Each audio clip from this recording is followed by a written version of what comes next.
Hello good මෝනිින් ඉතින් ඔන්න අද පොසන් පොය දවසේ අපි උදේම තුම්බෝදියාව ඉතින් බයිසිකලේ ගත්තාගතු පඳුරුකුත් ගැට ගහලා අපි අද මේ යන්නේ දන්සල් වඳින්න. ඉතින් පොසන් පොය දවසේ හැමතැනම දන්සල් තියෙනවා කියලා ආරංචි වුණා. ඉතින් පඳුරුකුත් ගැට ගහලා අපි පිටත් වුණා දන්සල් වඳින්න.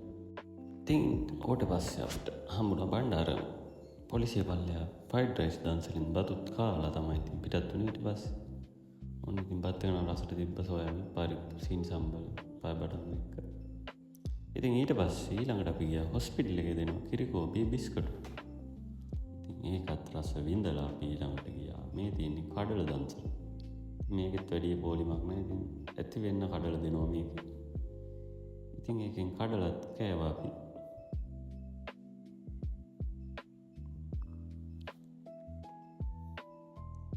ඊට පස්සේ ඉතින් කඩල කාලේ යනකොට අපිට ඔන්න හම්බුණා සව් දන්සල. මුම් පැණි සම ඉතින් කජු දාලා හොඳට තිබ්බා මේකත්. ඉතින් ඔන්න මෙතන තියෙන බීම දන්සල.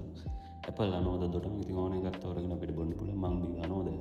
ඉතින් ඊට පස්සේ හම්බුණා අපිට අයිස්ක්‍රීම් දන්සලක් රයිගන.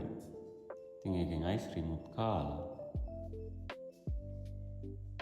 ඉතින් අද නම් දෙනවා ඇති වෙන්න දන්සල්. ඉතින් මෙතන ඊට පස්සේ හොරනඩා හොරනුවේ හරක් මරණයෙන් නිදහස් කරන එක ආධාර පිටිය. ඉතින් ඒකට ආධාරයක් දාලා නෝඩස් කාලා අපි හොරන මේ බස් නැවතුම් බලේ තමයි මේ දන්සල දුන්නේ. ඉතින් මේකේ නෝඩස් පරිප්පු චිලි පේස්ට් එක කාලා ඊට පස්සේ අපිට හම්බුණා පාදුක්ක පාරි හකුරුත් එක්ක දෙලිමල් දන්සල. ඉතින් ඊට පස්සේ ඒකත් කාලා අපි ආවා අයිස්ක්‍රීම් දන්සලට කහටේරි කිඳෙල් පිටි. ඉතින් මෙතන වැනිලා අයිස්ක්‍රීම් චොකලට් අයිස්ක්‍රීම් දෙකම හම්බුණා අපිට.